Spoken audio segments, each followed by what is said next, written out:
I'm at Border Paws Animal Shelter for another edition of Pet Project, and today we have a giant tank named Moose, and he is so precious. I actually saw him a few weeks ago. I met him, and I refer to him as Tank for obvious reasons, but he does seem like one of the sweetest boys. So tell me a little bit about his story and how he came to be.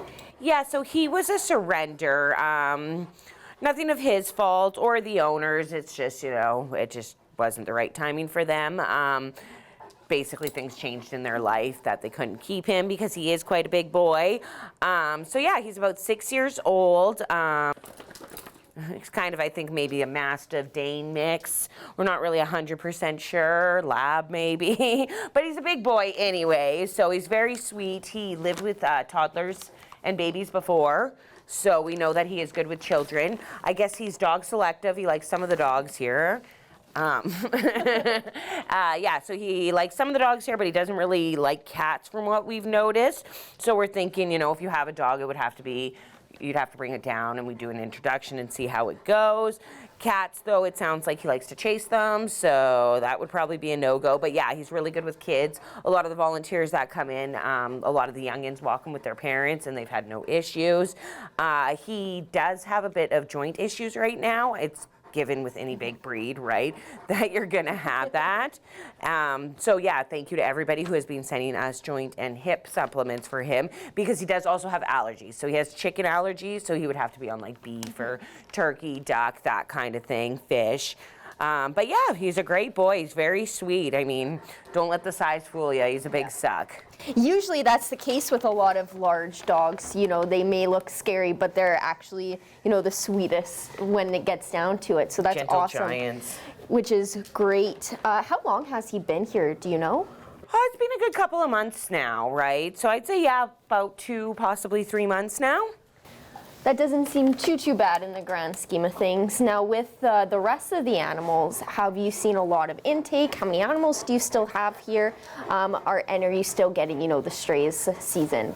Yeah, so we're seeing quite a bit still. I mean, summertime, you got lots of dogs roaming, as well as cats. I believe we have 101 animals in our care right now, so it's quite a bit.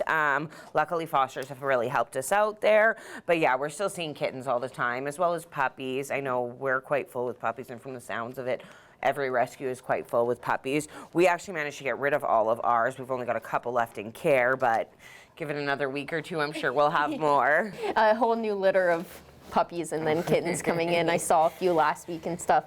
Now you have a monthly donor program. Tell me a little bit about that information and how people can get involved if they, don't have time to volunteer, or they just, they want to give back, but they may not know that you have that option. Yeah, so if you go to our website, you can actually go to our monthly donor, and you can actually pick the amount that you want to do.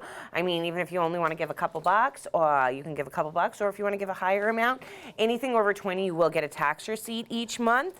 You can get a tax receipt for the other stuff, but you'd have to actually reach out to us to get it. But yeah, it's just one of those things that comes off your card each month, so it's nice and easy for everybody, a way to give back. So if you just head to our website, all the information is on there. And they can give any amount that they want. Any amount, so that's kind of nice. I mean, if you only do want to do $1 or $2, right? I know money's pretty tight, especially with the price of groceries these days. Yeah, you can even, every dollar helps.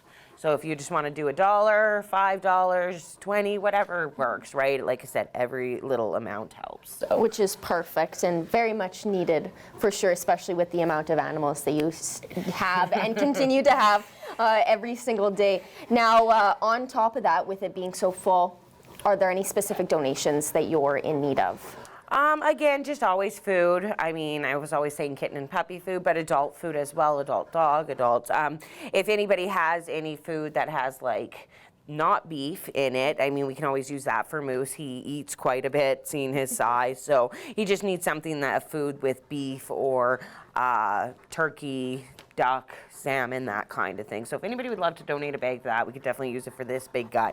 As well as we've gotten a lot of people donating hip and joint treats, but if anybody wants to donate anything like that, or glucosamine to kind of help his bones because he's getting old and having a little bit of trouble getting around these days. So we could definitely use those. And if they're unsure, they can, of course, go to your Amazon wish list. Absolutely, and we have a bunch of examples on there as well. So Awesome. Well, thank you again for joining me. And Moose/Tank, I think he'll make a great addition to any household. So hopefully, if you have the yard space and your dog, if you have an existing pet, hopefully they can get along and he can find his forever home.